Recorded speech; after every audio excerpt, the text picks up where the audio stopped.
That's 4 days from graduation of the first sergeant course, and I got called to commandant's office. And all the way over there, I thought, what in the world have I done? What have I messed up, you know? I got over there and got into his office there, and he said, I got someone on the phone here, and he handed me the phone. Here's my battalion commander. It was Colonel Vandentwerp. And he said, Top, I need you back here.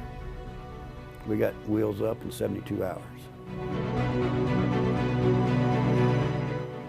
Of course, we had already been pre-planning because we saw what was going on. Of course, everybody kind of says, yeah, this is it, this is gonna happen.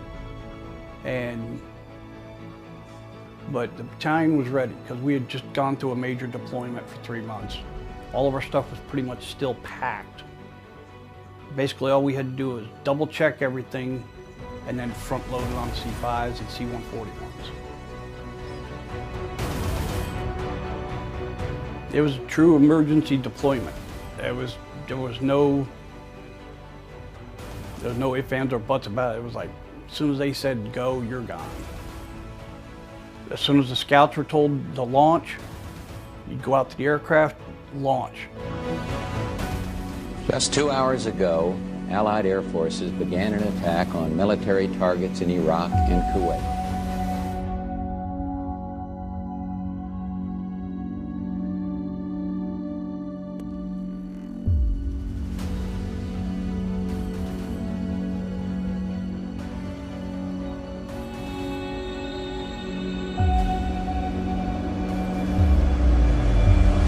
And you had a new sense of urgency because you knew the world was going to change.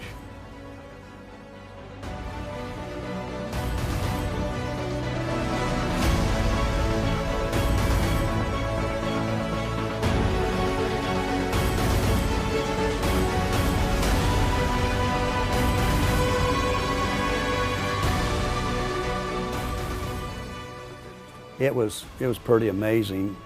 The night that it kicked off, you could see the helicopters. I mean, it was almost like they were within 100 feet of our talk area flying over, you know, and the A-10 Warthogs flying in and going in that night, you know. And we was right in the air path, it seemed like, you know, they just kept going over and then coming back and then going back again, you know. And it was amazing to see at nighttime. Once we got the order to move in, the ground war had started.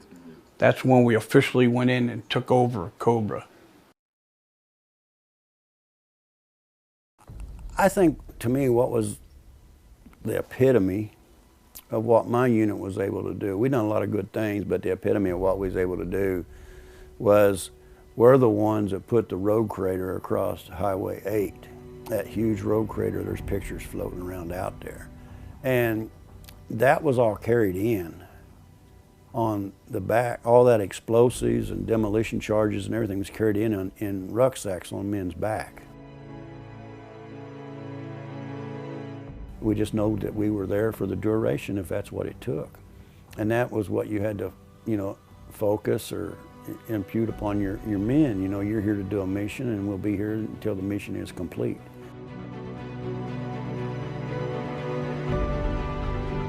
Just that wham, that solid hit all at one time, the synchronization of our unit and other units involved with that. I mean, it was coordinated so well and such a hard-hitting impact all at once. They had no other choice but to give up. When you're finally back home, and you're on your home soil,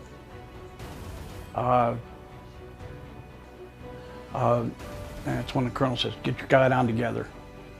I'm like, what for, sir? He said, oh, you're fixing to make history. And so the first officer goes up and he opens up the escape hatch in the plane. And I go, what's that for? He says, you're gonna go up there. He said, you're gonna be the first guy they see when we taxi in. I said, are you serious, sir? He goes, yep. So I was like, holy crap. I'm like, this is really happening. And I'm sitting here, I'm shaking, going up the ladder. He's like, don't you drop that guy down. I said, no, sir. And so I'm sitting on top of the plane looking out, and I'm just seeing a sea of people. That's when the shock sets in. It's like, holy crap, we are home. A leadership that really truly cares about its soldiers is what I found out here at Campbell. And I haven't seen that anywhere else. Well, the reason I joined the military is prior to the military, I was watching the news clips, and I saw video clips of the 101st in Vietnam. And I thought I want to serve with a bunch of guys that are well trained like that, you know, a good group of guys. So I went down and I enlisted in the Army. And that's how I ended up. And in my contract, I got them to stipulate that I would be assigned to the 101st, because that was what I wanted to do after basic and AIT.